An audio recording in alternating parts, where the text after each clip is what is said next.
आता त्या मान्यवरांच्या हातात आदरणीय अर्घे पाटील सर, आदरणीय सरदार पाटील, आदरणीय अण्णासाहेब गडदे, आदरणीय आप्पासाहेब पाटील, आदरणीय अमोल पुजारी, प्रवीण उराती, किरण पाटील सर, मुल्ला सर, सदाशिव कविता बागवी, नागाप्पा शिर्डी, भाऊराव बिराजदार, राजू पुजारी आणि आदरणीय व्यासपीठ जमलेल्या शेतकरी भावांनो, तरुण मित्रांनो, माता भगिनी, आमचे चंद्रशेखर असेल, उमदेवरून आलेले आमचा सहकारी दत्ता असेल, परिचित मंडळी व्यासपीठावर आहे, तर सगळ्यांचे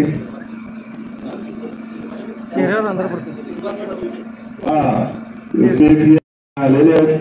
जर काही चार नावं राहिली असतील तर ती लिहून देणाराची चुकी माझी काही नाही.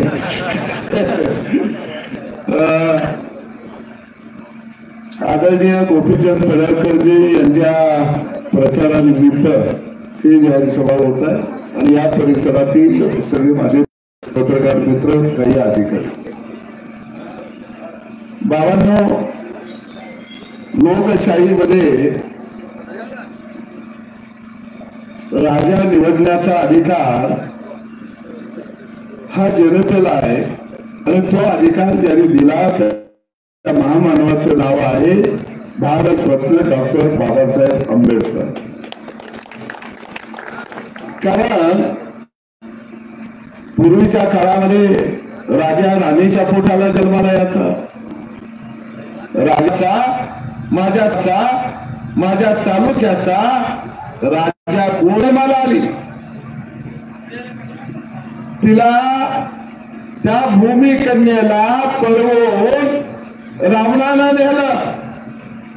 तिच्या शोधाला हनुमानाला रामाने पाठवलं.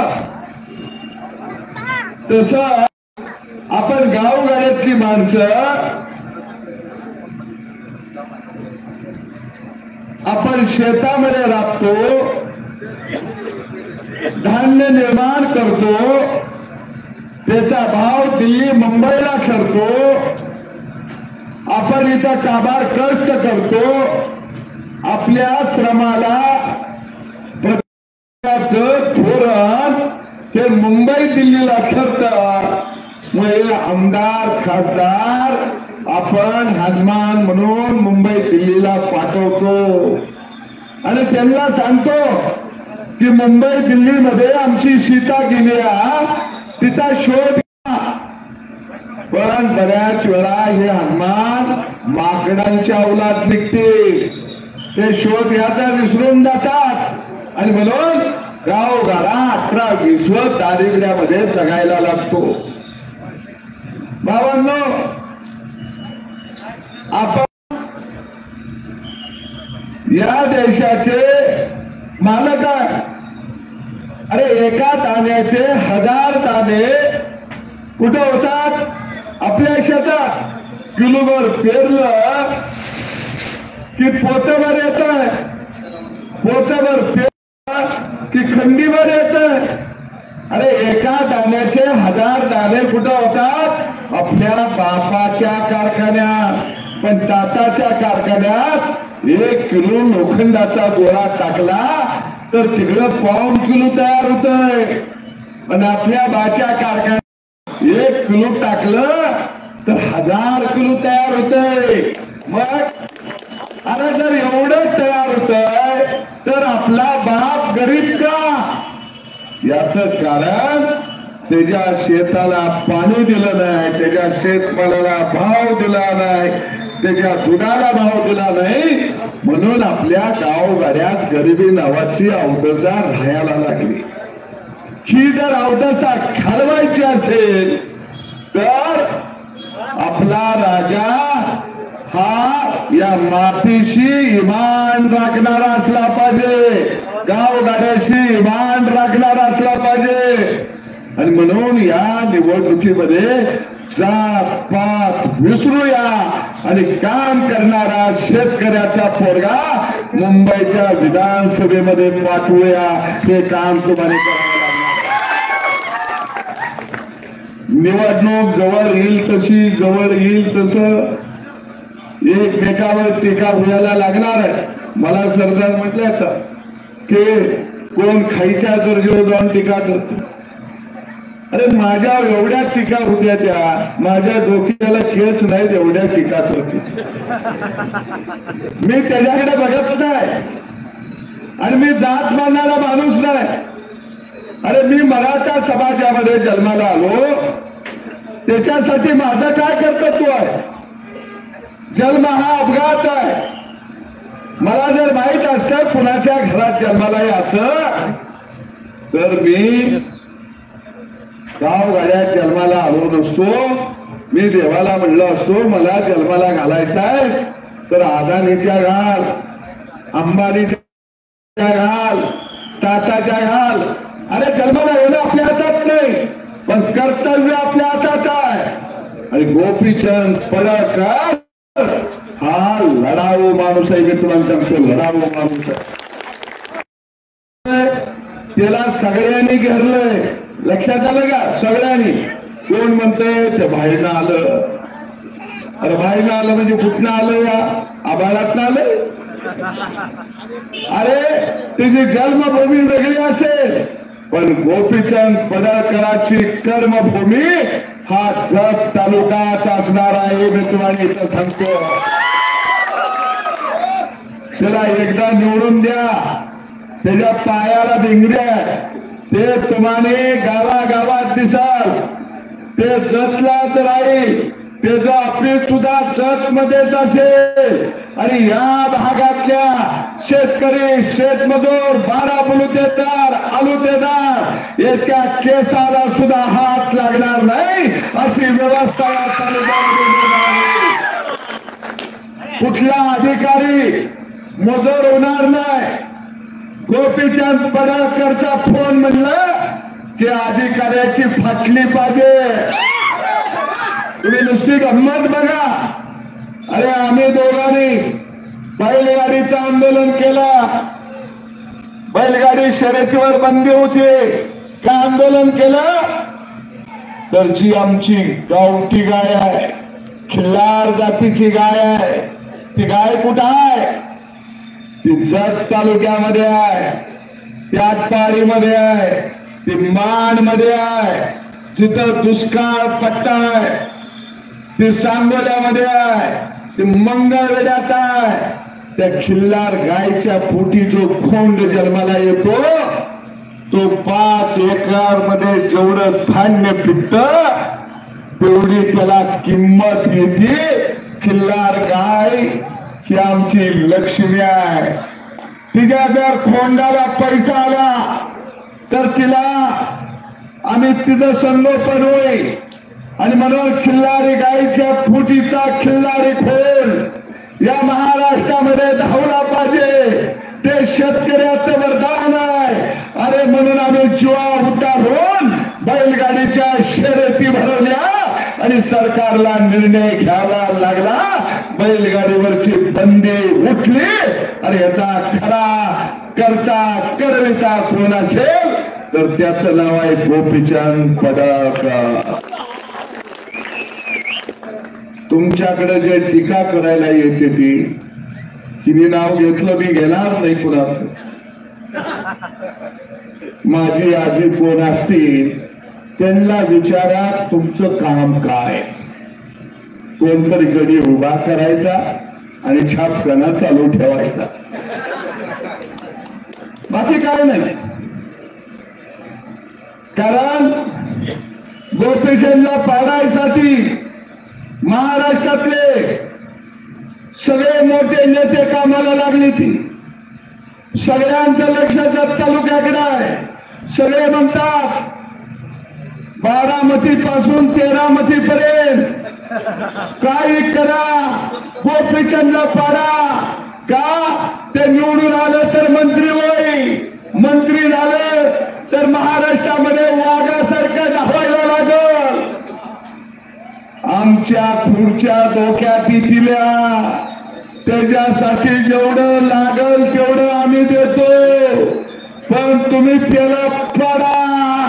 पण त्यांना माहित नाही, जत तालुक्यातल्या माय माऊलीनं शेतकऱ्याच्या पोरानं ठरवलं काही झालं तर गोपीचंद पडळकरला आमदार करायचा.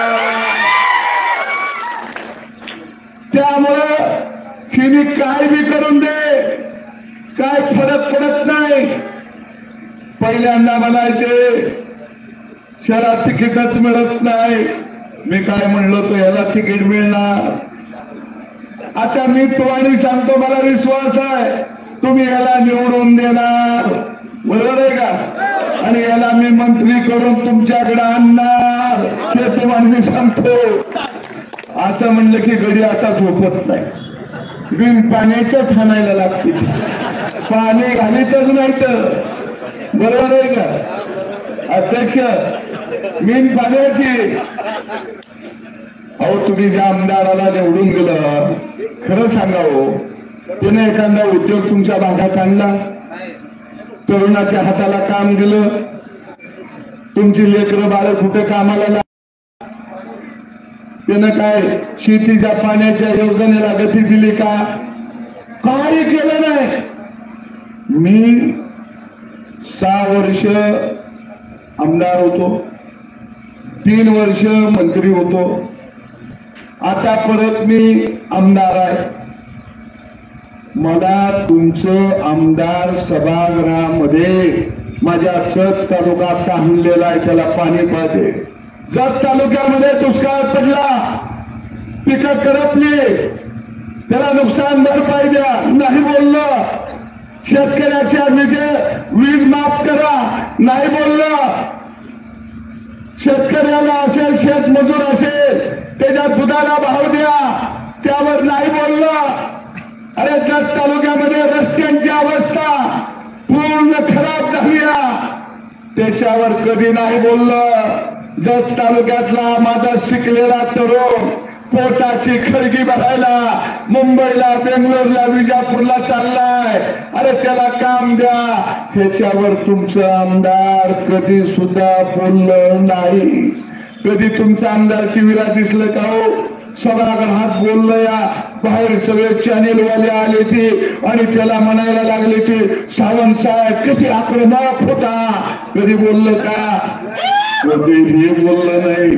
फक्त एकच काम, नुसतं आम्ही दिसलो की हातात घालायचा, हो हो हो हो हो हो, त्याच्या पुढे काही केलं नाही. आणि राव असल्या पागलाला तुम्ही निवडून दिलं सा, एकदा शान्या माणसाला निवडून द्या, बघा या जत तालुक्यामध्ये विकास कसा होतोय, एकदा शान्या माणसाला द्या. त्यांना वाटतंय आमच्याकडे माल लय आहे, त्यांनी प्लॅनिंग केलंय, काय डॉक्टर बिक्टर सलीवर पाठवले ते, मला काय काय लोक सांगते ते, तिनं सगळीकडे माल पोच केलाय. आता गावातलं काय काय पुढारी तणगायला लागला असतील, लागले ते का? जे पुढारी 5 वर्ष तुम्हाला बोलवत नाही, ते आता सकाळी 7 वाजताच आंघोळ करून पारावर येत असाल,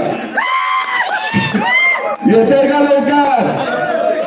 आता तुम्हाला बोलवणार, काय तुकाराम काय चाललंय, सकाराम काय चाललंय, ते आता म्हणणार संध्याकाळी जेवायला या, वस्ती व्यवस्था केली या. दिला तर 2-4 थट्या रसा हना, आपलाच माल आहे. दिवाळीचं बदाम आलं तर घ्या, दिवाळीचा बदाम म्हणतोय मी, नाही चॅनलवाले काहीतरी वेगळं म्हणतील, कारण दिवाळीला आपल्याकडे देतो ना आपण, लाडू देतो, करंज्या देतो, बरोबर आहे का? त्याला काय म्हणतो आपण, चकल्या देतो, दुर्डी भरून येते ते, घेऊन टाका, माल आपलाच आहे. पण ते लाडू कानवलं देताना असं देत नाही बरं का, ती शपथ मागते ती गुरुबाची, मसुबाची, अंबाबाईची, काय मग शपथ बी देऊन टाकायची. तुम्ही म्हणणार हे बाबा म्हणतोय ते सगळं लाडू कानावलं घेताना शपथ दिली तर मोडली तर पाप लागल. अजिबात पाप लागत नसते. शपथ देताना मनातल्या मनात म्हणायचं उभं द्यायला लागली उभं द्यायला लागलं. देवाला कळतंय हा चोरीचा माल आहे. लक्षात आलं का? हे लाडू कानावलं कर्जा कशाचे त्या चोरीचा माल आहे. आणि म्हणून भावानं मी तुम्हाला सांगतो त्यांना विचारा आम्ही बाबा तुला मत द्यायला तयार आहे पण तुमचं सरकार केंद्रात आहे का? नाही. केंद्रात सरकार नरेंद्र मोदींचं. अरे जर हा जत तालुका सगळा हिरवागार व्हायचा असेल तर केंद्राचं सरकार आपल्या बरोबर लागेल. आणि मी आज तुम्हाला सांगतो गोपीचंद पडळकरला आमदार करा. हा सगळा जत तालुका हिरवागार केल्याशिवाय आम्ही शांत बसणार नाही.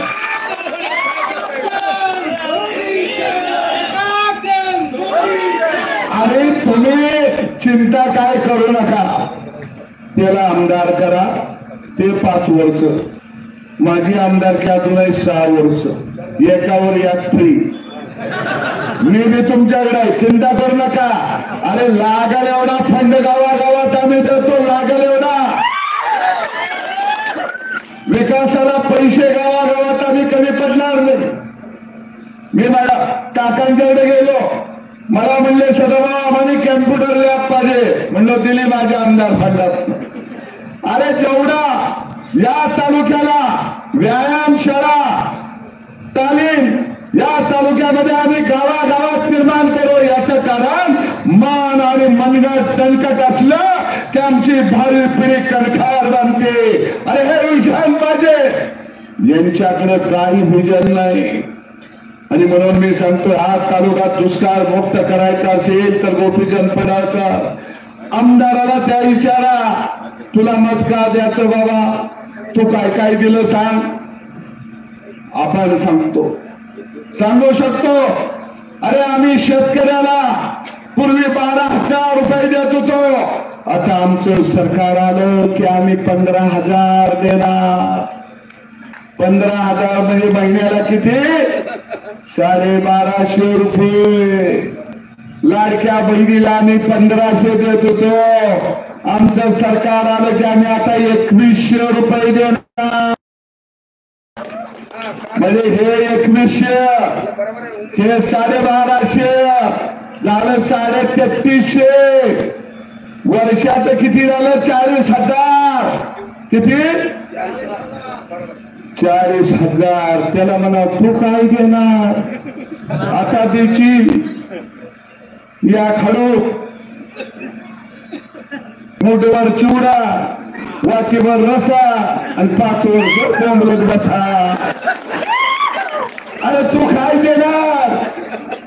तू उलट आमच्या लेकरा बाळांना व्यसनाधीन बनवणार.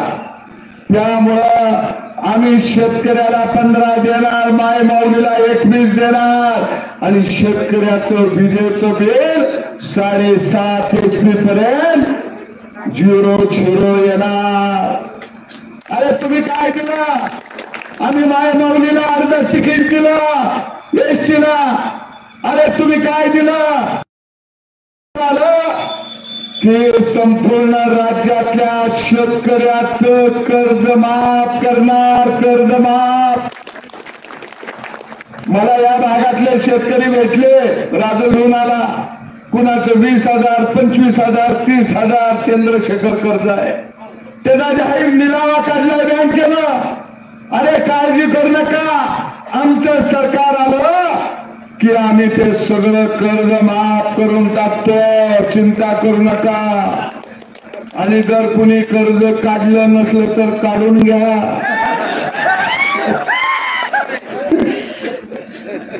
अरे एवढं आम्ही करणार. आणि तू काय करणार. मुरमाचा रस्ता करणार आणि घरच्यांना टेंडर देणार.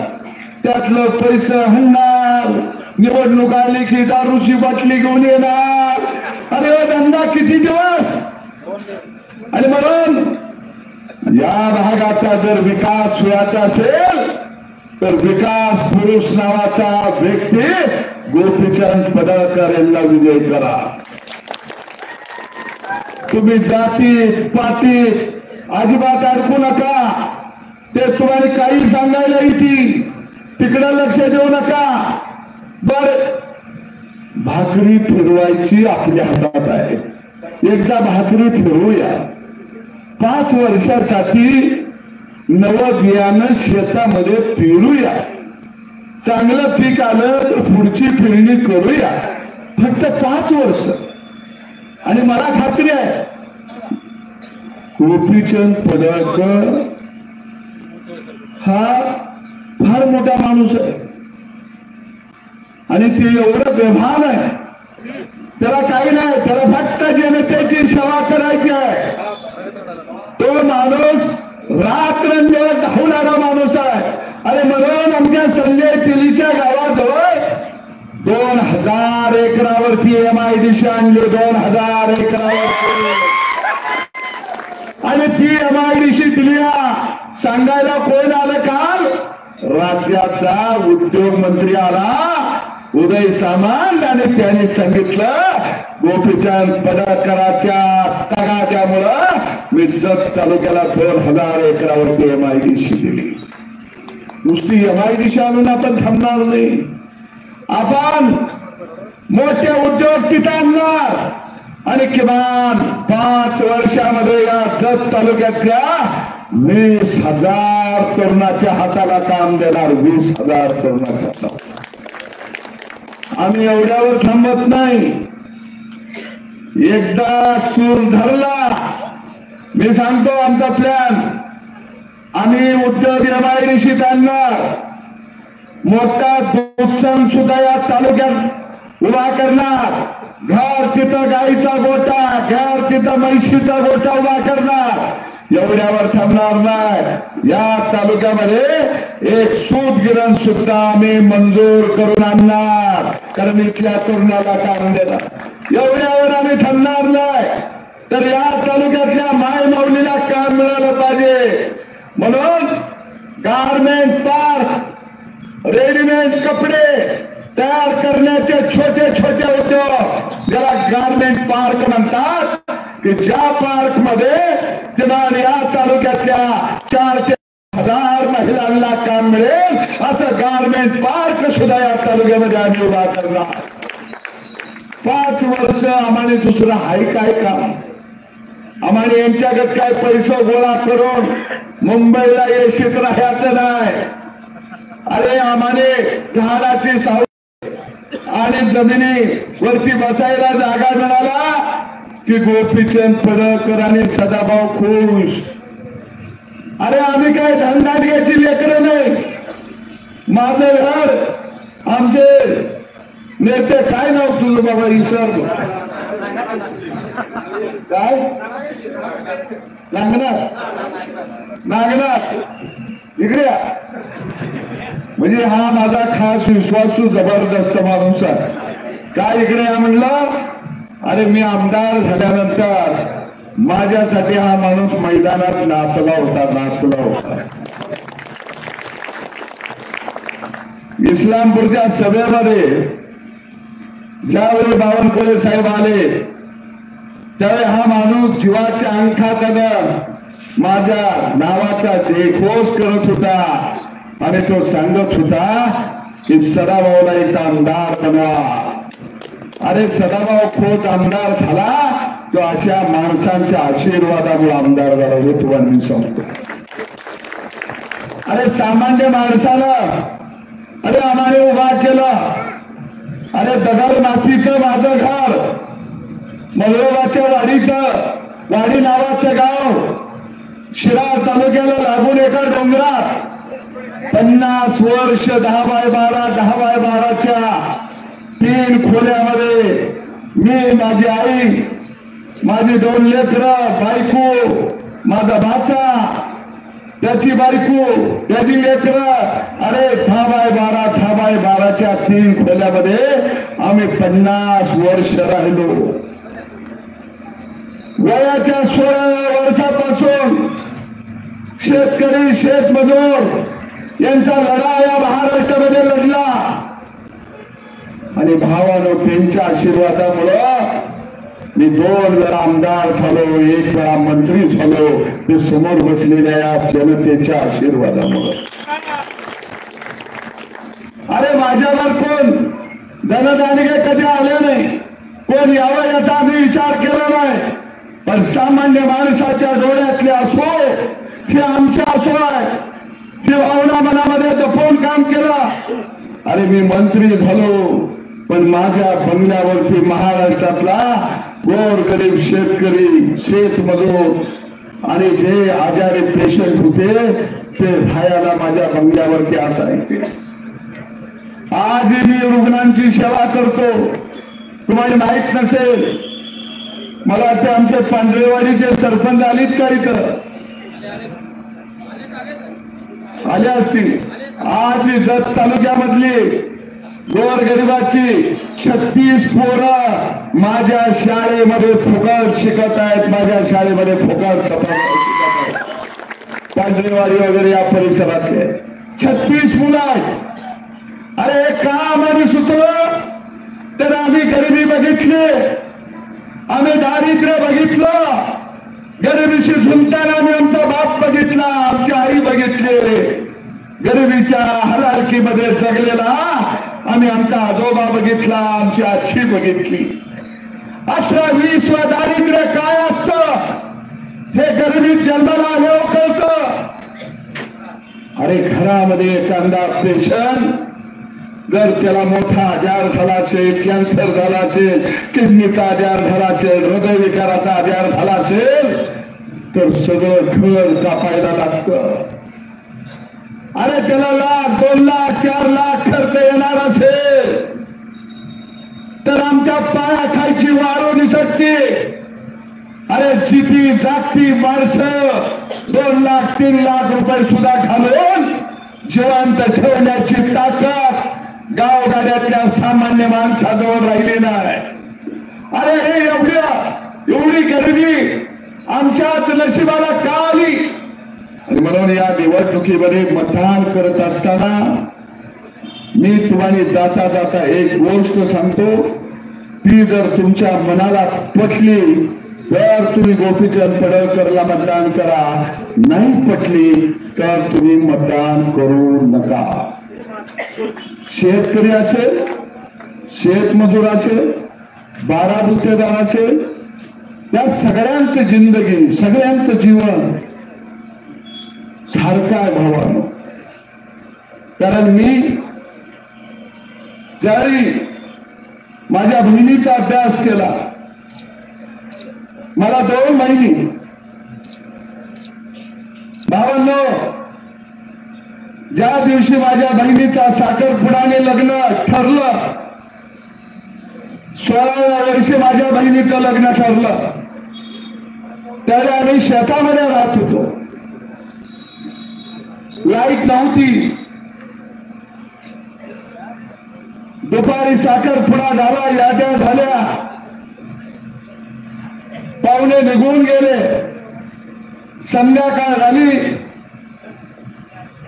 लेकरं बाळा आम्ही अंथरुणावरती झोपलो. हातरायला काय तर पोत्याचं किलतान, बारदान त्याला आम्ही म्हणतो. पांघरायला काय तर जुन्या कपड्याच्या ठिगळाची वाकार, आमच्याकडे म्हणतात त्याला, तुमच्याकडे गोधडी म्हणत असती. आम्ही गोधडी अंगावर घेतली आणि राखेल तेलाचा टेंबा त्या उजेडात माझी आई माझ्या बहिणीला घेऊन खुशीमध्ये झोपली. तिच्या केसामध्ये हात घालून फिरवताना माझी आई म्हणायची, लेकी तुझं आता लग्न ठरलं, तुला नांदायला जायचं आहे. नांदायला गेल्यावर तू आपलं नाव मोठं कर, माझ्या बहिणीला म्हणायची सतोळा तू गरिबीत वाढलीस, तू गरिबीत वाढलीस लेखी, तुला मी कधी कापडदाराच्या दुकानात घेऊन गेलो नाही आणि तुला विचारलं नाही ह्यातलं तुला चिंदूक कोणतं आवडतं. माझ्या बहिणीला माझ्या आई म्हणत होते अगं लेखी तुला मी सोनाराच्या दुकानात नाही घेऊन गेलो, तुला नाही थोडा बे दाखवला, पण लेखी या गरिबीत सुद्धा मी तुला लहानाची मोठी केली, चुलीचं लाकूड चुलीला जळलं पाहिजे. माझ्या आईला माझी बहीण म्हणली आई तुझं नाक खाली होणार नाही, तुला कमीपणा येणार नाही. आई मी तिथं असेल त्या परिस्थितीशी झगडन, पण आई मी तुला सांगतो तुला कितीही राग आला तर माझ्या भावाला कधी काय बोलू नको. अरे त्या लेकीला आपण काय नाही देऊ शकलो, ती लेक काळजी कुणाची करती, भावाची करती. अरे ज्या लेकीला आपण काय नाही देऊ शकलो ती लेक आपल्या आईला सांगत असते आई माझा बाप शेतामध्ये उन्हातानामध्ये कामाला कष्ट करतोय, आई माझा बाप शेतात आला की त्याला हातपाय धुण्याला गरम पाणी करून दे, गरम पाणी. आई माझ्या बापाच्या पोटाला जप,